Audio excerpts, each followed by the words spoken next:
Bangladesh Afghanistan match নিয়ে আরো জানাতে বার্তা কক্ষ থেকে আমাদের সঙ্গে যোগ দিচ্ছেন সহকর্মী Farida Bakhtiyara. Farida, must win match বলা হচ্ছে এই ম্যাচটিকে। 155 রান বাংলাদেশের জয়ের জন্য কি যথেষ্ট?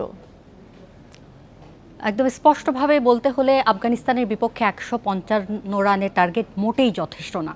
আফগানিস্তান এখন পর্যন্ত গ্রুপ পর্বে একটি মাত্র ম্যাচ খেলেছে এবং হংকংয়ের বিপক্ষে তাদের যেই দুর্দান্ত জয় এবং সে ম্যাচে ওপেনার সেদিকুল্লার 73 এবং ওমর জায়ের ফাস্টেস্ট 50 সেটাও একটা বিশ্ব রেকর্ড ছিল।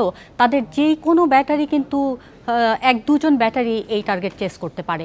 বাংলাদেশের শুরুটা দুর্দান্ত হয়েছে এবং অনেকগুলো চেঞ্জেস নিয়ে বাংলাদেশ মাঠে নেমেছে, কারণ আফগানিস্তানের বিপক্ষে আপনি যেটা বলছিলেন বাংলাদেশের ম্যাচটা বাঁচা মরার এবং সমীকরণের কথা যেটা বলা হচ্ছে সুপার 4-এ খেলার জন্য, সেটা টিকিয়ে রাখতে হলেও বাংলাদেশকে একটা ভালো চেজিং টার্গেট দেওয়ার দরকার ছিল। টস জেতার পরও আজ লিটন দাসের ব্যাটিং নেওয়ার সিদ্ধান্তটা নিশ্চয়ই অনেক বুঝে শুনে নেওয়া, কারণ এর আগে দুটো ম্যাচে বাংলাদেশ টস জেতার পরেও একই মাঠে ফিল্ডিং নিয়েছিল। শ্রীলঙ্কার বিপক্ষে হারের ক্যালকুলেশন থেকে কিনা কিংবা অন্য কোনো চিন্তা থেকে অথবা ব্যাটার বেশি রাখার জন্য একাদশে বাংলাদেশ ভেবেছিল হয়তো এর চেয়ে অনেক বড় একটা টার্গেট দিতে পারবে। আফগানিস্তানের ব্যাটার এবং বোলারদের বিপরীতে বাংলাদেশের এই পারফরমেন্স আসলে যথেষ্ট নয়।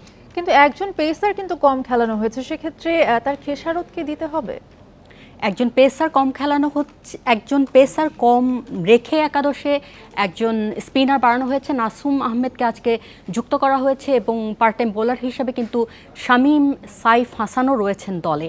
এখন আফগানিস্তানের বিপক্ষে বাংলাদেশ অনেক কিছু হিসেব নিকেশ করেছে, মাস্ট উইন ম্যাচ। এখন স্পিনেও আফগানিস্তানের স্পিন বোলারদের বিপরীতে বাংলাদেশের ব্যাটিং যদি বলা হয় সেক্ষেত্রে কিছুটা ভালো, তবে শতভাগ ভালো অলরাউন্ড পারফরমেন্স হবে কিনা এটা আসলে বাংলাদেশ যখন বোলিং করবে আফগানিস্তানকে কতটা চাপে রাখতে পারে।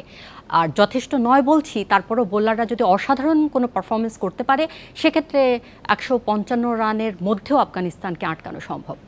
আজকের ম্যাচ জিতলে কি সুপার 4-এ বাংলাদেশ যাবে? আজকের ম্যাচ জিতলে সুপার 4-এ যাওয়া বাংলাদেশের জন্য অনেকটাই সহজ, কারণ শেষ ম্যাচটা তখন আফগানিস্তানের দুটো হার হয়ে যাবে। আফগানিস্তান তখন আর এই হিসেব নিকেশ থেকে অনেকখানি ছিটকে যাবে। তবে শেষ ম্যাচটা যেহেতু আফগানিস্তান শ্রীলঙ্কার সাথে, সেখানে ওই ম্যাচে শ্রীলঙ্কার অলরেডি দুটো জয় রয়েছে। আফগানিস্তান প্রথম ম্যাচে জিতেছে এবং তাদের রান রেট যথেষ্ট ভালো। আর বাংলাদেশ যদি আজকের ম্যাচ জেতে এবং আগামীকালকের ম্যাচের দিকে তাকিয়ে থাকতে হবে শ্রীলঙ্কা আফগানিস্তানের, কারণ শ্রীলঙ্কারও দুটো জয় রয়েছে। আফগানিস্তান ওই ম্যাচে জিতবে কি হারবে এটা তো এখনও আসলে বলা সম্ভব নয়। সহকর্মী ফরিদা বক্তেয়ারা জানাচ্ছিলেন বাংলাদেশ আফগানিস্তান ম্যাচ নিয়ে।